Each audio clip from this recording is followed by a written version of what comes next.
તો અમદાવાદમાં આવેલા વરસાદમાં પશ્ચિમ વિસ્તારની વાત કરવામાં આવે તો તંત્ર દ્વારા ખૂબ જ વિકાસ કરવામાં આવ્યો હોવાની વાતો કરવામાં આવી રહી છે, પરંતુ માણેકબાગ જેવો વૈભવી વિસ્તાર વરસાદી પાણીમાં જોવા મળ્યો।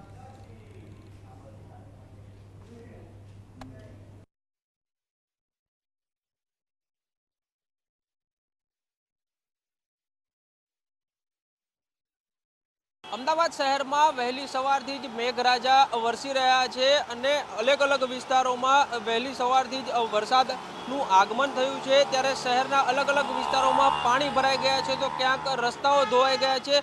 શહેરના માણેકબાગ વિસ્તારની વાત કરવામાં આવે તો માણેકબાગ વિસ્તારમાં પાણી ભરાઈ ગયા છે તેના દ્રશ્યો જોઈ શકાય છે। પ્રી મોન્સૂન પ્લાન જે કોર્પોરેશન દ્વારા જાહેર કરવામાં આવે છે તેની આ જે કામગીરી છે પ્રી મોન્સૂન પ્લાનની તે છતી થઈ રહી છે કે કઈ રીતનું આ પ્રી મોન્સૂન પ્લાન જે છે તે જાહેર કરવામાં આવ્યો છે। મહત્વની બાબત એ છે કે અમદાવાદ શહેરને સરકાર દ્વારા સ્માર્ટ સિટીમાં સમાવેશ કરવામાં આવ્યો છે, પરંતુ કઈ રીતનો અમદાવાદ શહેરનો વિકાસ છે અને સરકાર દ્વારા જે વિકાસની ગુલબાંગો પોકારવામાં આવે છે તે આ જે દ્રશ્યો છે તે જ કહી જાય છે કે કઈ રીતનો સરકારે શહેરનો વિકાસ કર્યો છે અને હાલ શહેરની અને શહેરીજનોની શું પરિસ્થિતિ છે।